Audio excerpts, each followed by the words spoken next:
전문강의 삽을 싣고 1970년대 작품이고, 우리가 지금 기존에 했었던 애들은 뭐 시조 같은 경우는 조선 초기, 중기, 후기 이렇게 주제 찾는 거라든지 쉽게 찾는 방법을 배웠는데, 시에서는 시어로 찾는 방법이 있어요. 시어. 예를 들어서 70년대, 80년대 나오는 단어가 있고 50년대, 40년대 나오는 단어가 있고 일제강점기 나오는 단어가 있어요.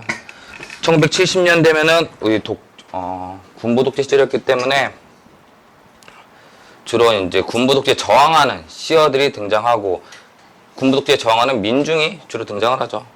민중을 나타내는 시어가 민중의 속성을 담고 있는 벼, 풀잎, 잎새, 이제 민중을 상징하는 것들.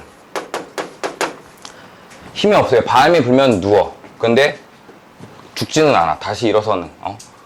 주로 끈질김의 속성을 지니고 있는 거. 적성에서 70년대 지나면은 많이 나왔던 거. 그리고 70년대면은 도시화 산업화 시대이기 때문에 공장과 관련된 얘기가 나오고, 그렇기 때문에 주로 공장에서 일하는 노동자가 나온다는 거는 이들이 쓰고 있는 도구들, 삽, 떼짱, 이런 것들이 나와요. 바로 봅시다. 흐르는 것이 물뿐이랴. 지금 허망하게 한없이 흘러가는 것이 저 물뿐이겠는가 라고 서리법 썼죠. 그럼 물뿐만 아니라 우리의 인생도 그저 허망하게 하루하루 흘러가는 것이다 라고 지금 표현하고 있는 거예요. 물뿐이랴 라는 서리법을 통해서 지금 화자는 인생의 허망함을 드러내고 있다는 거. 1번에 1번.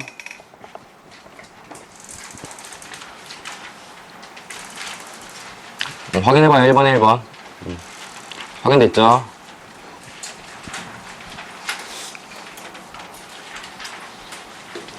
수능 완성. 수능 완성 있어? 친구한테 살라는데 친구. 오케이. 앞으로 와, 옆에. 옆에 자리 있어.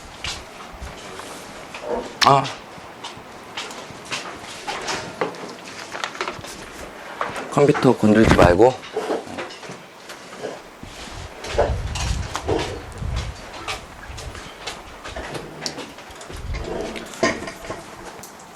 그래서 흐르는 것이 물뿐이래 서리법 썼죠. 그래서 허망하게 흘러가는 것이 물뿐이 아니다. 우리의 삶도 인생도 그저 허망하게 하루하루 흘러가는 것이다. 쓴 사람이 지금 화자가 노동자로 제시되고 있기 때문에 인생의 허망함을 제시하고 있고, 우리가 저와 같아서 우리네 쓸쓸하고 허망한 인생도 저 하염없이 흐르는 물과 같아서 강변에 나가 삽을 씻으며 삽 포인트, 삽을 이용한 노동을 하고 있다는 거죠. 1970년대 확정이 되었고 힘겨운 육체 노동으로 하루를 보낸 우리, 즉 화자가 하루 일과를 마치고 삽을 강변에 앉아 흐르는 강물에 씻고 있는 장면 묘사되고 있고, 거기 슬픔도 퍼다버린다. 지금 고된 하루를 마감해서 우리 하층 노동자들의 삶의 슬픔도 함께 떠나보낸다.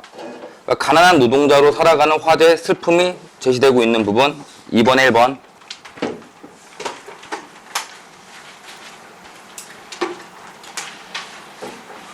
일이 끝나 저물어 해가 저무는 가운데 스스로 깊어가는 강을 보며 저 깊은 강바닥으로 가라앉듯이 힘없이 그리고 묵묵히 흘러가는 강을 바라보면서 쭈그려 앉아 담배나 피우고, 지금 삶에 아무런 희망이나 기대 없이 허망하게 담배나 한 대 피운 후라는 얘기잖아요, 지금. 그럼 지치고 초라한 육체 노동자의 모습이 자연스럽게 연상이 되고 있어요. 근데 쭈그려 앉아 담배나 피우고 있는 모습이 무기력하게 살아가는 어떤 새로운 기대나 희망을 갖지 못하고 그저 하루하루를 버티며 살아가는 화자의 삶을 직접적으로 제시해주고 있는 표현. 2번에 2번.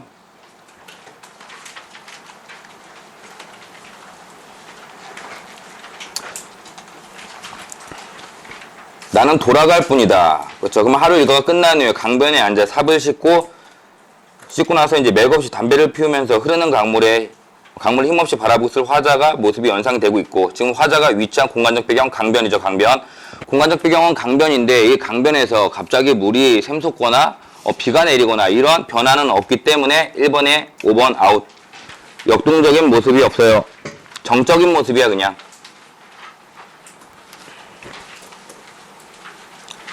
삽자루에 맡긴 한 생애가 내 한평생을 지금 삽자루에 맡겼다는 거는 한평생 육체 노동자로서 지금 화자가 한평생을 짐작해 살아왔다라는 것을 드러내는 거고, 이렇게 저물고 저물어서, 그러니까 하늘의 해가 저렇게 저물듯이 우리의 희망 없는 인생도 어느새 막바지에 접어들고 마는구나, 이런 거죠.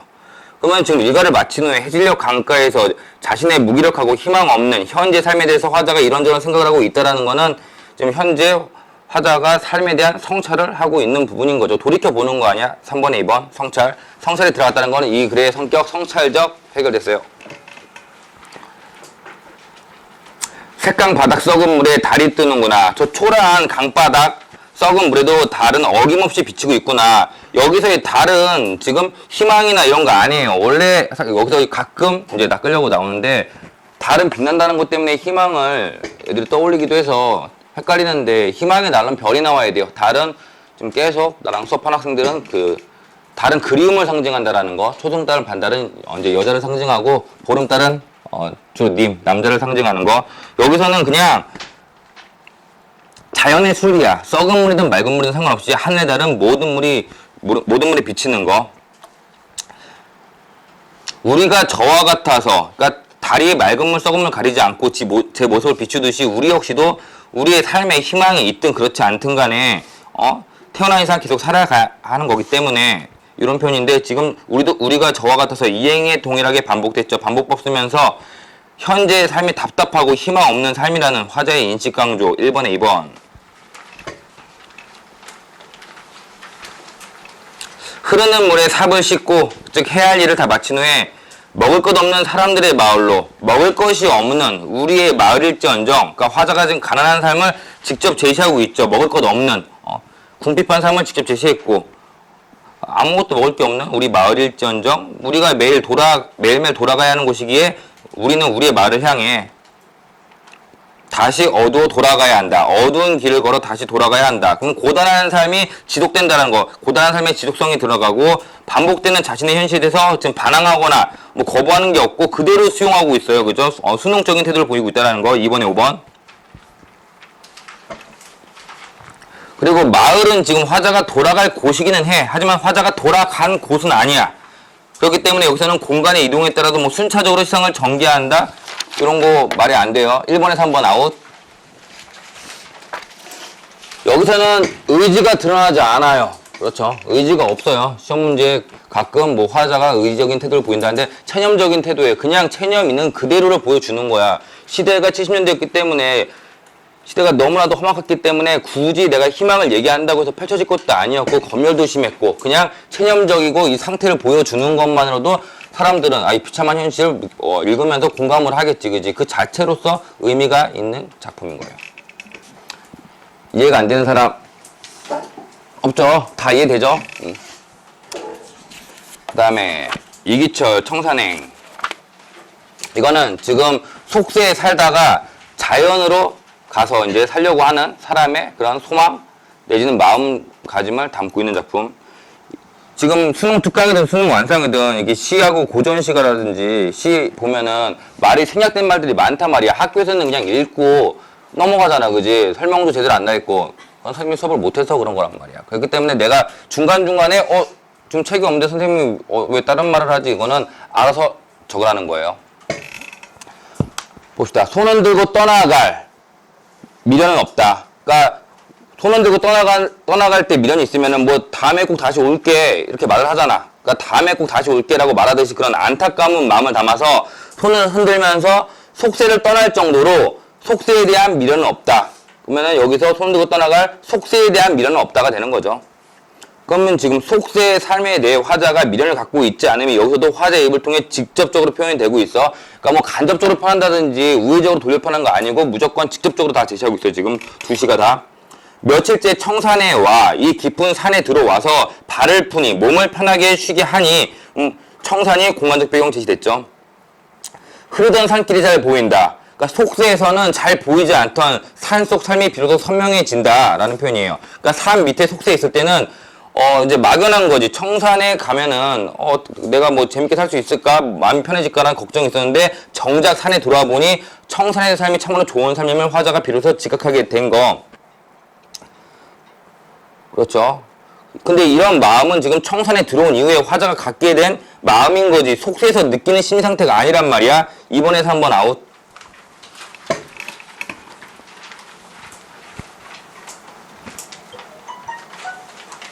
그리고 지금 속세에서 떠나서 자연에 들어오니까 흐르던 삭기 잘 보이는데 그럼 만족을 하고 있다는 건지 여기서 지금 자기가 처한 상황에 만족을 하고 있다는 거고 그러면 자연을 내가 받아들일 준비가 되어 있다는 거고 자연에서 즐거움을 느끼고 있는 거야. 그러면 안빈낙도가 들어가죠. 여기서 상수리 열매를 주우면서 인가를 내려다보고 인가는 사람들의 집이잖아. 그럼 내가 상수리 열매 자연에서 열매를 주우면서 저 아래 속세의 삶을 바라다 보며 쓰다듬 편지 구절과 버린 칫솔을 생각한다. 자, 쓰다듬 편지 구절. 편지는 애착이 있는 대상한테, 애정 있는 대상한테 쓰는 거잖아. 근데 지금 쓰다듬 편지, 속세에 있을 때 뭐 내가 애정이 담긴 사람한테 썼었던 편지가 있었겠죠. 편지 쓰면서 떠올렸던 뭐 구절이 건데 그 구절을 떠올린다는 거는 지금 속세의 인연에 대한 화자의 미련을 상징하는 거죠. 속세의 인연에 대한 화자의 미련. 버린 칫솔 일어나면은 세수할 때 양치부터 하게 되잖아. 이거는 본능적으로 하게 되는 거잖아. 그래서 여기서 지금 버린 칫솔은 속세 습성이 되는 거예요. 속세 습성. 우리가 속세에서 살아가면서 관습적으로 본능적으로 하게 되는 습성. 그럼 여기서 지금 쓰다둔 편지 구절과 버린 칫솔은 마음의 지향, 마음 둘 곳을 찾지 못했었던 속세의 삶에서 내가 누렸던 것들이었기 때문에 여기서는 지금 속세에서의 삶과 관련된 소재로 볼 수가 있죠. 2번에 4번.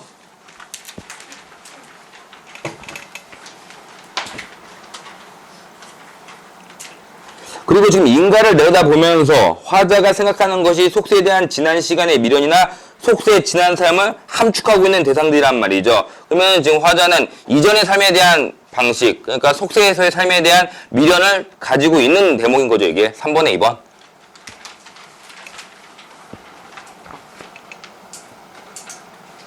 비교할 때는 가급적 있으면은 빨간색으로 하는 게 좋아요. 나중에 샤프로 하면 눈이 아플 거야. 나중에 필기가 엄청 많아지기 때문에 눈에 확 튀려면은 샤프보다는 저는 빨간 거를 좀 더 추천. 한다고 바로 바꾸면 멋있지.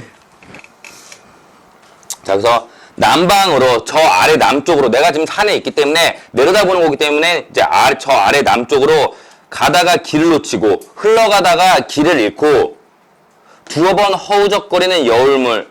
여울은 물길이 굽어지면서 물살이 빨라지는 곳. 산 아래는 떼까치들이 몰려와 모든 야성, 본래 거친 성질, 야성을 모두 버리고 들 가운데 순결해진다. 그럼 지금 화자가 산 위에 위치하고 있는데 화자의 시야에 들어온 게 여울물하고 떼까치들의 모습이죠. 이건 좀 다 시각적 심상이죠. 그러면 이 시가 시각적 심상을 효과적으로 활용하고 있다는 거고, 그러면 이 시의 성격은 감각적이 들어가는 거죠. 지금 자연에 내가 살고 있는 공간의 경치를 묘사하고 있는 거고, 길을 가다가 자주 뒤를 돌아보게 하는, 길 가다가 뭔가 돌아본다라는 거는 무언가의 미련이 남아서 돌아보는 거 아니야. 그럼 무언가의 미련을 두는 화제의 모습이 제시되고 있고, 30번 다져두고 30번 포기했던 관습들, 했던 과거형이잖아. 그러면 여기서 내가 30번 뭐 마음을 먹었다가 결심했다가 그 마찬가지로 여러 번 포기하고 말았던 관습은 속세에서의 습관들이겠죠. 그죠? 그럼 여기서도 다지기와 포기하기를 반복했던 관습들은 청산에 오르기 전에 화자가 속세에서의 마음을 지향을 찾지 못했던 상황에서 행했던 일들이기 때문에 이거 역시 속세에서의 삶과 관련이 있는 표현들이겠죠. 2번에 4번.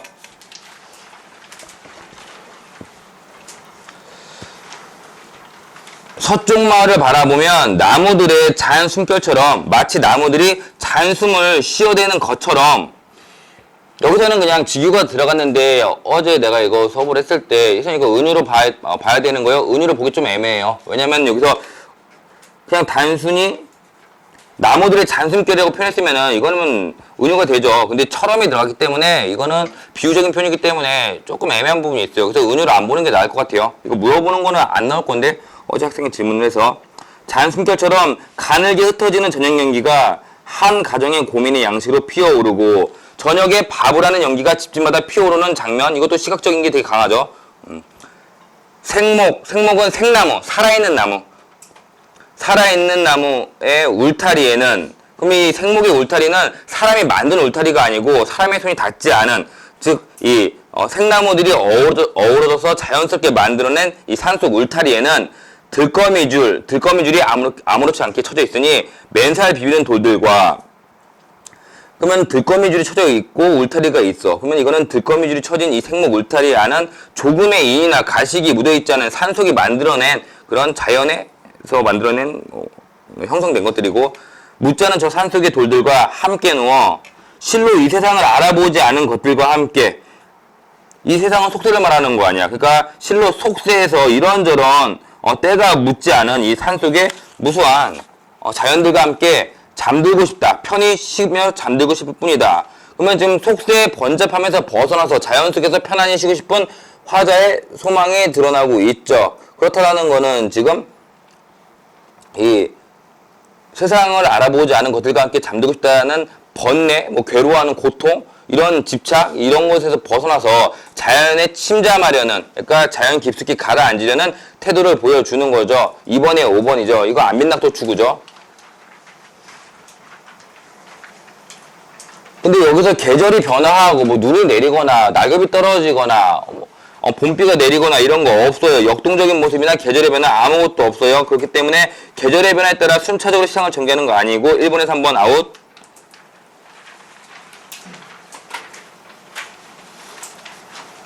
공간의 역동성도 없기 때문에 1번에 5번도 아웃. 그렇죠. 실제로 지금 문제 2번 같은 경우 보기 있지만 보기 읽을 필요가 없죠. 수능도 그렇고 적성도 보기가 나오면은 보기는 읽을 필요가 없어. 보기를 읽는 순간 시간이 지나간단 말이야. 때문에 보기는 버리고 가는 거예요. 내가 이거 해석할 때도 보기 안 보고 하거든. 지금 내가 설명한 거 이해 안 되는 사람? 이해 안 되죠? 이해 안 되는 거 없죠, 그죠? 저는 오늘 집에 가서 자기 전에 한 번만 지금 이 시하고 내가 적어준 거 읽고 자. 그러면 복습은 다 된 거예요. 오케이?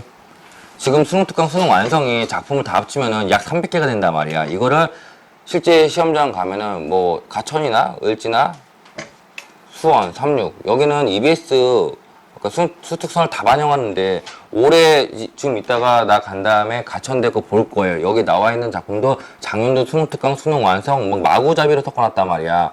그러면은 300개를 다 공부한다는 거는 솔직히 불가능하잖아. 근데 실제 시험 문제 나왔던 거는 내가 불러준 것만 나오기 때문에 그냥 하루에 한 번씩 이 정도 많이 해봐야 3편, 4편밖에 안 된단 말이야. 그 정도는 다 읽고 잘 수 있잖아. 그죠? 근데 그거 안 하고 넘어가 버리면 나중에 처음 했었던 거 9월달 되면 다 까먹는단 말이야. 그 시험 문제 봐도 기억이 흐릿해져. 그러면은 문제를 보기 전에 그러니까 작품이 나오면은 작품 안 읽고 그냥 보기만 보고 풀어야 된단 말이야. 실제로는 시간을 단축하려면은 다 그게 여태까지 됐는데 지금 7월 달이기 때문에 상당히 늦은 거란 말이야. 그렇죠?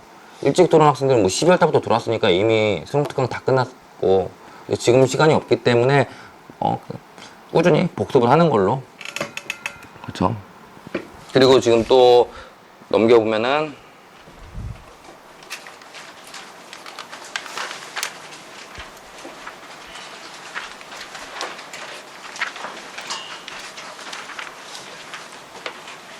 (102쪽) 지금 이거 프린트 없는 사람 손 한번. 1명, 2명, 3명, 4명.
없는 사람?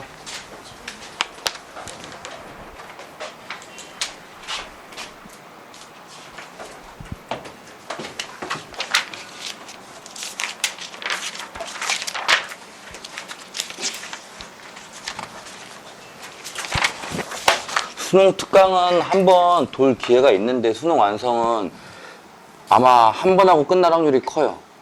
추석 때 수능 완성을 한 번 더 하는 거를 독립을 해서 하긴 하거든? 막 하루에 8시간씩 해야 돼, 그거. 내가 작년에 해봤는데 3일 동안 하루 8시간씩 3일 동안 풀로 해버리면은 다 끝나긴 해. 근데 나도 지치고 애들도 지치고, 나 정말 죽어나간단 말이야. 그래서 수능 완성은 이제 기회가 없어. 그래서 한 번 할 때 그냥 한 수학기 얻고, 그쵸. 그래서 못 오거나 이러면은 어떻게 내가 반벌해줄 수가 없어. 왜냐면 이걸 또 빨리 끝내야지. 우리 또 지금 특강 다 들어가야 되잖아, 또. 그죠? 시간이 없기 때문에 수능 완성은 빠지면은, 수능 특강은 지금 뭐 빠졌던 것도 내가 다 했잖아. 근데 수능 완성은 아마 그럴 기회가 없을 거야. 왜냐면은 이렇게 애들 많아버리면은 너무 크잖아, 피해가. 그죠? 때문에 그냥 한 번 할 때 가는 걸로. 이거 내가 줄 거예요. 자기 이름 옆에다가 푸시 딱 하고 이름 없으면 밑에 쓰면 되고, 학교 계약일 전화번호만 쓰면 돼요. 쭉 넘기면 돼요. 자, 잉여인간 할게요. 손창섭. 손창섭 씨는 일제 강점기를 주로 쓰는 작가고, 우리 작년에 비 오는 날 했었죠. 작년에도 수능특강에 실려 있었고, 손창섭, 쉽게, 거의 지금 매년 실리고 있고, 손창섭이 글 잘 써. 그래서 가천에 나왔었고, 을지에 나왔었고, 올해 36이었나? 서경이었나? 거기서도 총 3군데서 나왔었어. 글을 잘 쓴 사람 건 나올 수밖에 없어요. 이거 나올 거야. 그리고 올해 수능 완성이 작년보다 훨씬 어려워, 실제로. 작년엔 난이도가 1이었어. 막 노새 두 마리 이런 거 나오고, 호질 나오고, 너네 중학교 때 배웠던 거 나왔는데, 올해는 이거 지금 다음에 하는 거 보면은 처음 본 작품들. 그리고 잉여인간은 교과서에도 안 들어가 있고, 수능 특강, 수능 완성에도 한 번도 안 들어갔던 작품. 이게 지금 거의 다 그런 작품이 많기 때문에 아마, 그리고 계약하면은 학교에서 제대로 수업 안 해주잖아. 아마 거의 안 할 거야. 2학기 되면은 너네 다 수시 들어간다고 선생님들이 자습시키거나 뭐 전혀 안 해주죠. 수능특강도 지금 다 끝나는 학교 없잖아. 그죠? 수능특강 아마 10분의 1도 안 끝났을 거야. 수능특강 작품이 300개가 넘어왔는데 거기서 실제로 중간고사, 기말고사 했지만 30개도 안 했잖아. 그지? 많이 하면은 뭐 20개 정도 했을 거야. 그죠? 20개 많으면 30개. 근데 그것도 제대로 수업 된 거 없잖아. 그죠? 근데 가천하고 을지랑 모든 부분에서 심지어 너네 그 보기에 나오는 것들, 그리고 앞에 학습 활동, 실전 학습, 안 가리고 나온단 말이야. 뭐 학교에서는 수업으로는 절대 따라갈 수가 없죠. 그렇죠. 그런 걸 생각하고, 자, 봅시다. 잉여인간.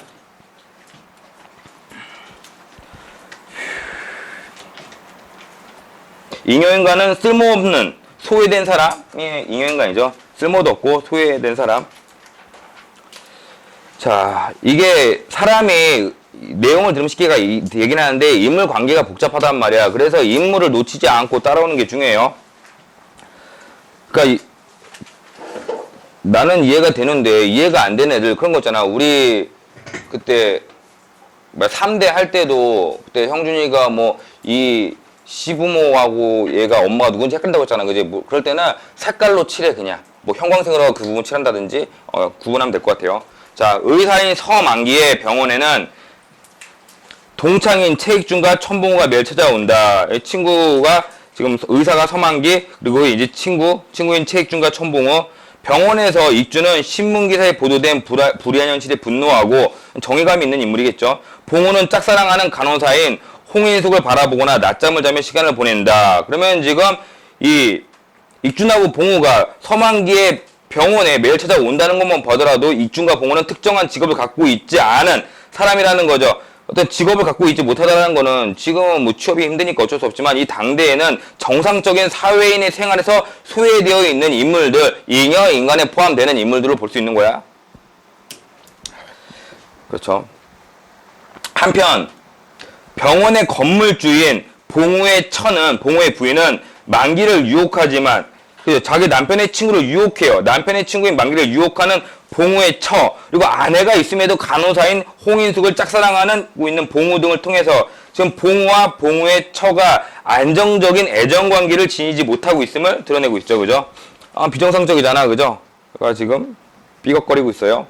뜻대로 되지 않자 만기에게 병원을 비워달라고 한다. 그러면 지금 봉우의 처는 자기의 욕망, 욕심이 채워지지 않자 만기를 힘든 상황으로 몰아넣고 있는 거죠. 그렇다는 건 이 봉우의 처의 모습은 상대방의 처지를 고려하지 않는 자기의 욕망만을 중시하는 이기적인 모습이라 할 수 있잖아. 그러면 이기적인 성격이 드러나고 있는 거죠. 또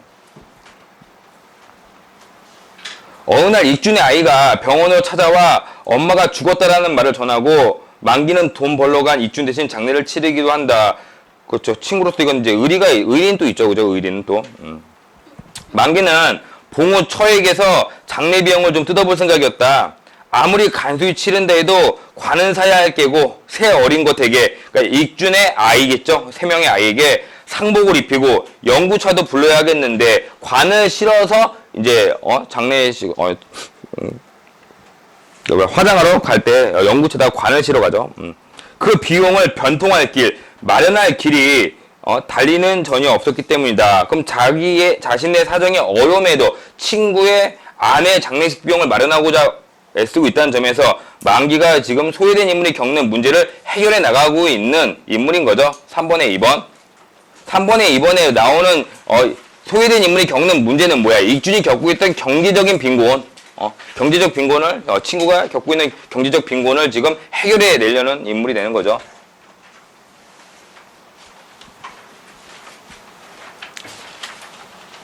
밖에 나가서 전화를 걸고 봉우의 처를 찾아가려고 만기는 그리 달가워하지 않는, 그러니까 자신의 처를 만나러 가는 것을 그리 좋아하지 않는 봉우를 끌고 일어섰다. 그러자 선생님 잠깐만, 무슨 각오를 지닌 듯한 표정으로 인숙이가 불러세웠다. 인숙은 그 만기의 병원에서 일하고 있는 간호사. 왜 그러?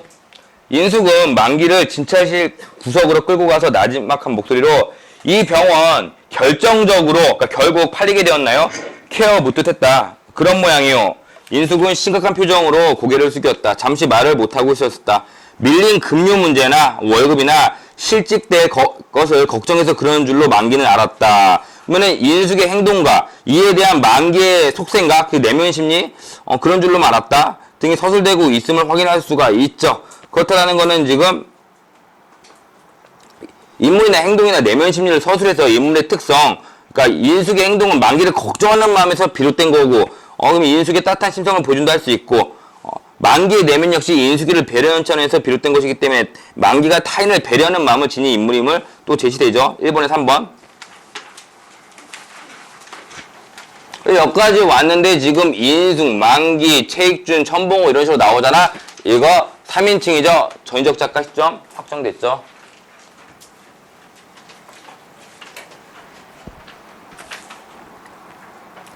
미스홍이 3년 이상이나 마치 자기 일처럼 성의껏 우리 병원 일을 거들어준 데 대해서는 그 고마움을 평생 잊지 않겠소. 그런 만큼 헤어지게 될 때는 충분히 물질적 사례를 취하는 것이 도리겠지만 미스홍도 아시다시피 현재의 내 경제적 사정으로는 그건 어렵겠으나 밀린 급료만은 어떻게 해서든 책임지고 청산하도록 할 테니 그리 알아요. 그럼 만기가 자기가 힘든 와중에도 미스홍을 위해 최선을 다하고자 애쓰고 있죠. 그리고 미스홍의 취직 문제인데 나도 딴 병원을 적극적으로 알아볼 테니까 미스홍도 오늘부터라도 아는 사람에게 미리 부탁을 해두어요. 만기는 한편으로는 사과하듯 한편으로는 위로하듯 했다. 그러자 불시에 고개를 바짝 들고 정면을 쳐다보는 인숙의 시선에 부딪힌 만기는 가슴에 뭉클하는 충동을 받았다. 그럼 순간 뭉클한 감동을 받고 말았다를 통해서 인숙의 행동, 이에 대한 만기 내면의 반응이 다시 한번 확인되죠. 1번에 3번. 원망스레 쳐다보는 인숙의 눈에는 눈물이 핑그르르 돌고 있었기 때문이다. 자, 여기서 원망스럽게 이런 게 적성에서는 이런 게 나오는 거야.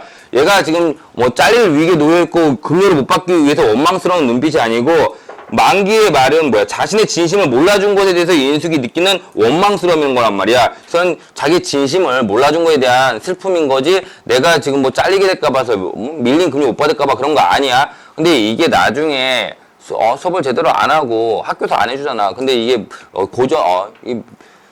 현대 뭐 시가 다 들어가고 맨 뒤에 들어가면 나중에 분명 시간 부족하단 말이야. 그러면은 조급하니까 막 읽지 않고 대충 보다가 찍게 되는 거란 말이지. 그렇죠? 절 그렇게만 제 처지만 생각하는 그런 이기적인 사람으로 보셨어요? 그렇죠. 그럼 여기서 자신의 진심을 모르고 모르고 있는 만기에 대해서 인숙이 서운한 감정을 드러내고 있죠. 2번에 1번 서운함. 원망이 아니고요. 서운함이에요. 가끔 감정 찾는 문제가 나오는 게 있어요. 어디였더라?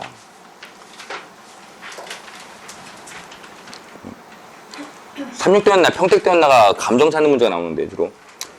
인숙은 외면하면서 손가락 끝으로 눈물을 뭉개고 나서 닦고 나서 그렇게 생각하시는 것은 가혹한 오해세요. 입술을 깨물었다.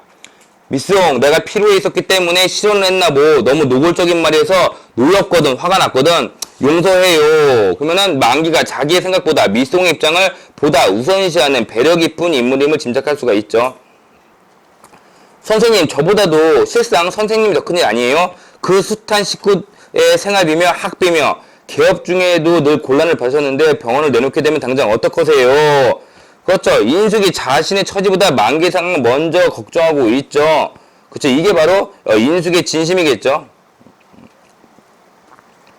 공합소 그러나 스스로 애쓰는 자는 하늘이 돈다지 않소. 우선 천 선생네 봉우죠. 익준 장례식이나 끝내고 나서 나도 백방으로 다양한 방식으로 살 길을 찾아볼 테니 과히 걱정 말아요. 그러면 지금 자신의 처지를 걱정하는 인숙을 만기가 어떻게든 안심시키려고 있는 거죠. 2번에 2번. 인숙은 이상이 빛나는 눈으로 이상이 빛나는 눈. 인숙이 마음속에서 뭔가를 진지하게 생각하고 있는 거지.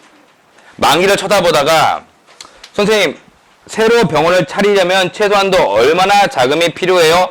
도와주겠다라는 거죠. 그렇죠. 이거 복선으로 깔아주고 있는 거죠. 그리고 지금 여기까지 보면은 대화가 많잖아요. 큰 따옴표가 자꾸 나오고 있잖아. 그죠?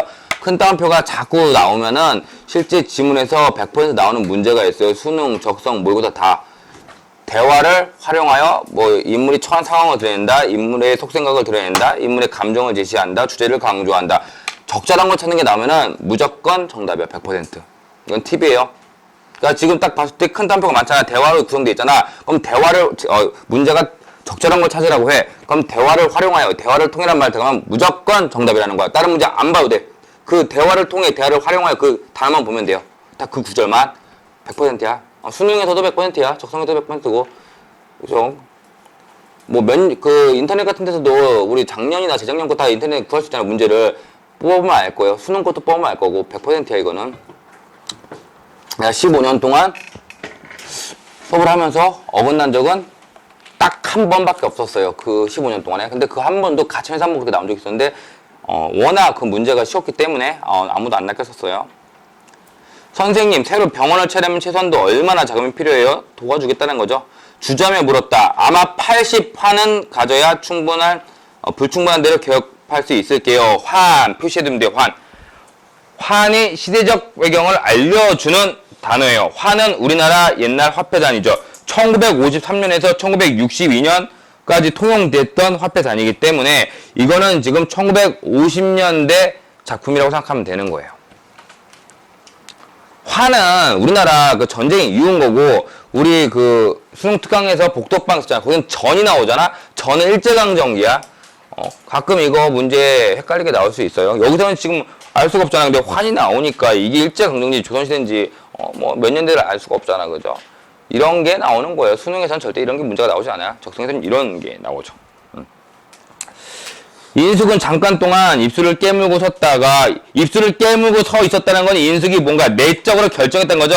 내적으로 지금 뭐 갈등하는 게 아니고 내적 결정이 이루어진 거죠. 지금 불시에 고개를 들고 호소한 듯한 눈으로 만기를 쳐다보며 선생님 제게 50만 원이 있어요. 그걸 선생님께 드리겠어요. 그리고 오빠에게 부탁해서 30만 원은 어디서 싼 이자로 빚내 오도록 하겠어요. 선생님 병원을 내세요. 그러면은 지금 이인숙이 자신의 돈을 주면서까지 만기를 도래하고 있다는 점에서 이인숙이 상대방의 힘든 처지를 외면하지 않는 인간적인 면모를 지니고 있는 인물이라는 게 드러나죠. 3번에 1번.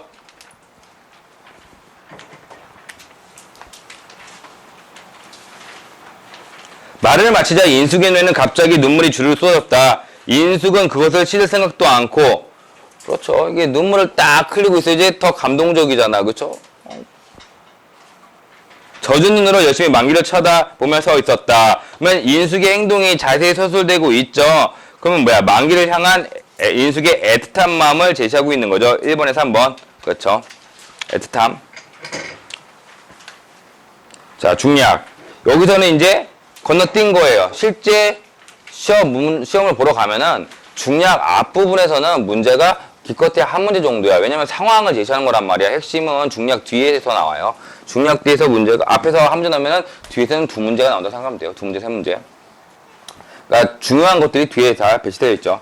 정말이야, 아내를 향한 봉우의 말이야. 이 친구, 만기 말대로야. 나도 보고 가만히 있을 수가 없어. 몇 달 동안 내 용돈을 안 타 써도 좋으니까, 우리와 익준의 사정을 좀 봐줘. 그렇죠. 그럼 봉우가, 그 익준의, 부인의 장례비용을 마련하기 위해서 지금 자기 아내한테, 내가 용돈 안 탈 테니까 돈 좀 융통해달라라고 말하고 있는 거죠.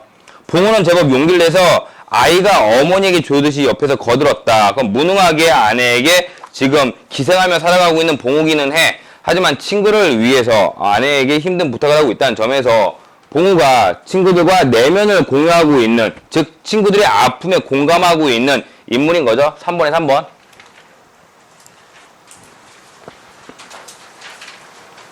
그 사이 봉우 처는 몇 번이나 낯세게 변하였다. 낯세게 변했다는 건데 몇 번이나 된다는 거는 지금 뭐 봉우하고 만기가 찾아와서 지금 익준의 장례 비용을 빌려달라고 말하는 상황에서 봉우의 처가 심리적 갈등을 겪고 있다라는 거. 낯세게 변했다. 심리적 갈등.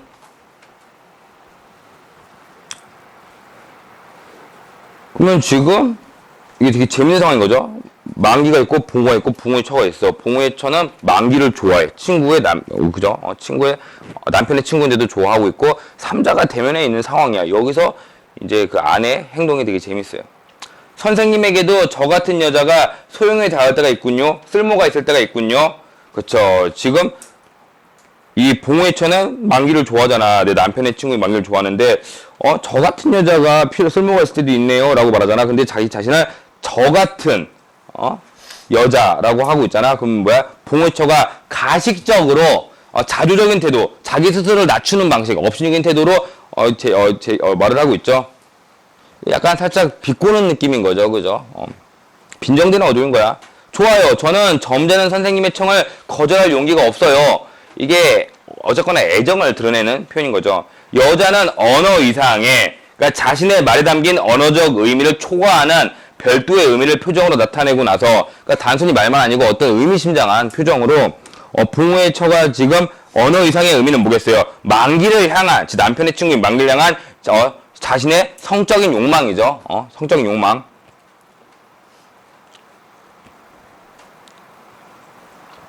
표정을 나타내고 나서 일어서 저쪽으로 가려다가 5만원 정도라면 당장 되겠어요. 물론 현금이 좋으시겠죠? 대답도 듣지 않고 카운터 뒤로 사라져버리더니 좀 뒤에 현찰을 신문지에 꾸려가지고 돌아왔다. 그러면은 봉우처가 물질적으로 넉넉한 인물임이 제시된 거 아니야. 그죠? 가끔 문제에 인물에 등장인물에 대한 거 찾으라고 한단 말이야. 그럼 여기서 딱 문제 내기 좋은 거, 봉우처가 되게 빈곤한 처지에 놓여있다, 궁핍한 처지에 놓여있다, 이렇게 나올 수가 있어. 근데 지문이 길기 때문에 정말 누구 봉우 동그라미 치고 찾아보고 만기 보고 찾아보고 시간이 없단 말이죠. 그죠? 그렇기 때문에 이런 걸 써놓고 내가 복습을 하라는 이유가 이거야. 아주 간단한 건데 실제 시험장 가면은 이게 지문이 길기 때문에 당황해. 그럼 내가 혹시 틀릴까봐 불안하기 때문에 또 읽어본단 말이야. 근데 지문이 그대로 나와. 그대로 막 들어가기 때문에 지문을 아예 읽지 않고 푸는, 여태까지 지금 뭐 다른 학교들은 좀 수원대나 이런 데는 솔직히 국어 천천히 풀어도 다 맞으니까 어차피 다 합격이 되는데, 가천나 그 을지 같은 경우, 그리고 특히 간호나 물리치료 이런 쪽은 시간이 엄청, 그쵸, 수학하고 영어 때문에 시간을 엄청 단축해야 돼서 지문을 보고 푸는 순간 아웃 되는 거.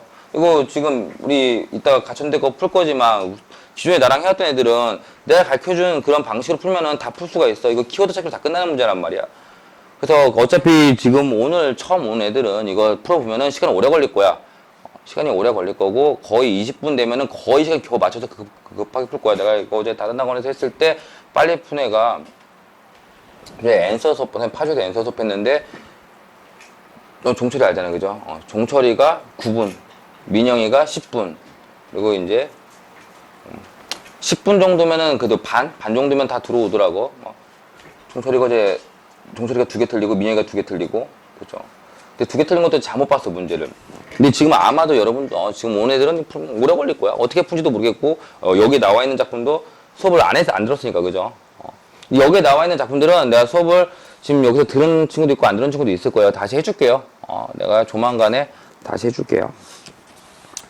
그러니까 이런 인물 같은 거, 이런 사소한 게 나오기 때문에 이런 것들 내가 불러주는 거는 그냥 지금 들으면 알 거야. 당연히 알지. 이거 뭐 대꾼지 대존지 성격 어떤지 바로 안단 말이야. 그런데 이게 작품 누적되면은 기억이 안 나. 그래서 아는 것도 다 써놓으라는 거 무조건. 그런데 이왕이면은 빨간색 쓰라는 게 눈에 확 띄니까 아니면 집어서 이렇게 한번 또 복습을 하고 이제 무조건 무한 반복밖에 없어요. 국어는 무한 반복으로 얼마든지 커버가 가능해요.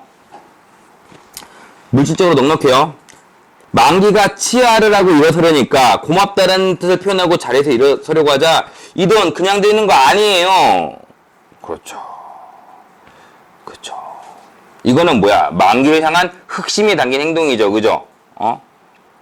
그러니까 이거 뭐야? 내가 이거 돈 주는 거 그냥 주는 거 아니다. 내가 애정이 담긴 거 알지 않냐? 그러니까 나한테 애정을 좀 줘야 되는 거 아니냐라는 식으로 흑심이 담긴 행동을 하고 있는 거지. 뭐 정해진 길에 돈을 돌려받지 못할 것에 대한 불안감 같은 거 없죠. 잘 살잖아. 2번에 3번 아웃이죠, 그냥. 만약에 궁핍한 처지에 놓였다면은 이게 말이 되잖아. 근데 이미 부유하다는 걸 알기 때문에 이런 문제는 보자마자 그냥 바로 딱 그어버릴 수가 있잖아. 그지? 물론 지금 들으면 여러분이 다 풀 수가 있죠. 하지만 이게 작품을 수특선을 타고 나면은 기억이 안 날 수도 있어요. 여자가 그래서 알겠습니다. 이 자리에서 기일 약속, 언제 갚을 수 있을지 약속을 할 수 없지만 반드시 책임지고 갚아드리겠습니다. 그랬더니 봉우처는 문간까지 따라 나오며 만기를 향해서 지금 남편도 있는 상황이잖아. 그죠? 봉우. 애교 띠는 감조로 고지식한 양반 그렇다고 원금만 갖고는 안 되겠어요. 적당한 이자까지 듬뿍 아시겠어요? 이때 이자란 건 정말 돈 달라는 거 아니잖아. 그죠? 나한테 애정을 달라는 거 아니야.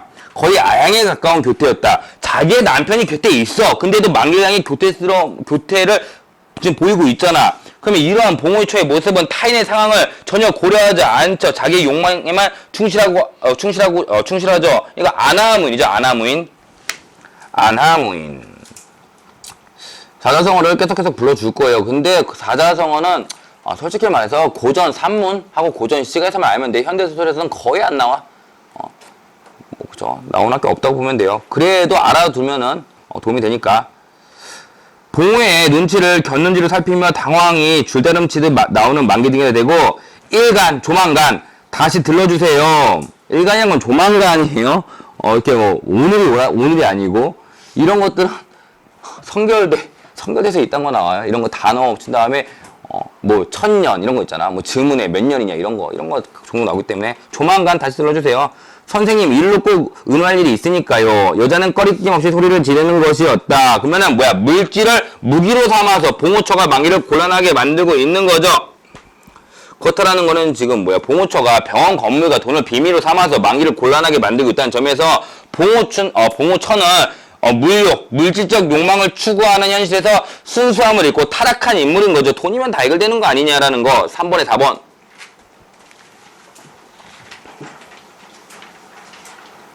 하여간 그 돈으로 간소하나마 격식을 갖추어 장례식을 무사히 치를 수 있는 것은 다행한 일이었다. 관을 사오고 광목을 떠다 아이들에게 상복을 지어 입히고 곰모신도 사다 신겼다. 가족들과 의논해서 익준의 처는 화장을 하지 않고 망울의 무덤을 남기기로 했다. 장지는 장례를 치른 그 시신을 묻는 땅이야. 그러니까 익준 처의 무덤이 있는 곳으로 향하는 차 안에서 익준이가 없는 것을 만기가 탄식했더니 살아서도 내 딸이 살아있을 때도 남편 구실 못한 위인 익준의 장모가는 말이야. 그러니까 지금 익준의 부인의 엄마겠죠. 아이고 내 딸 살아있을 때도 남편 구실 못한 그 위인 죽은 데매야 있으나만 하지. 그러니까 고생만 하다 죽고만 딸에 대한 안타까움과 사회 익준에 대한 장모의 원망이 담긴 말이죠. 2번에 4번. 익준의 장모는 익준이 자리에 없는 것에 대해서 개의치 않았다. 별 신경 쓰지 않았다. 그러나 좀 늦게나마 남편 구실을 못한 익준이 그날로 집에 돌아오기는 한 것이다. 지금 장례 비용 빌리려고 돈을 벌러 먼 곳으로 갔었을 지금 익준이가 돌아온 거죠. 때마침 이제 아내의 장례일에 맞춰 돌아왔죠.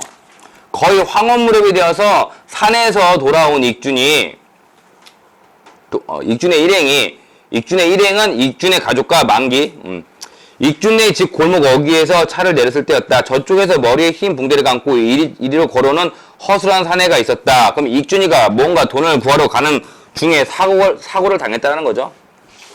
아이들이 먼저 알아차리고 아버지다 소리를 질렀다. 그러자 익준은 걸음을 멈췄고 이쪽에서들도 그러니까 익준의 철을 땅에 묻고 돌아온 일행들 쪽에서도 일제히 그리로 시선을 보냈다.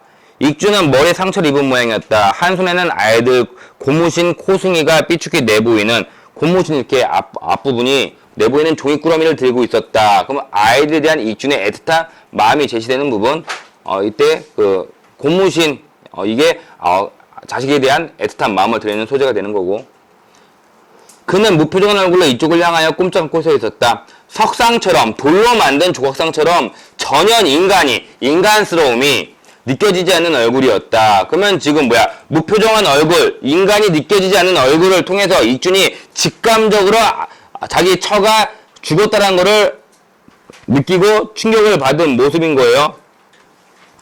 그런 거지 여기서 가족에 대한 책임감과 애정이 없는 모습, 무능한 인물 이런 거 아니죠. 3번에 5번 아웃이죠. 책임감이 없었으면 돈 벌러 가지도 않았을 거 아니야? 구하러. 어이구 차라리 저 쓸모없는 저 따위나 익준 잡아가지 않고 장모의 말이겠죠. 염라대왕도 망발이시지 제정신이 아니구나. 익준의 장모는 사위를 바라보면서 그렇게 중얼대고 인지와 눈물을 질끈거렸다. 그래도 아이들이 제일 반가워했다. 7살 먹은 끝엔 놈 마지막 아이는 막내 아이는 아버지하고 부르며 쫓아가서 메어 달렸다. 아버지 난 새 옷 입고 자동차 타고 산에 갔다 왔다. 엄마의 죽음을 이해하지 못하는 아이의 천진난만한 모습이죠. 그러면은 지금 얘는 엄마가 죽었는데도 새 옷 입고 자동차 타고 갔다 왔으니까 신나 있잖아. 그러면 얘들이 가족이 처한 상황은 지금 엄마가 죽은 거 아내가 죽은 거란 말이지. 그럼 비극적 상황과 지금 대조를 이루고 있잖아. 그죠? 그러면 이 아이의 천진난만함이 비극적 상황과 대조를 이루면서 이 지금 아내가 죽은 상황을 보다 비극적으로 부각하고 있는 장면인 거죠. 2번에 5번.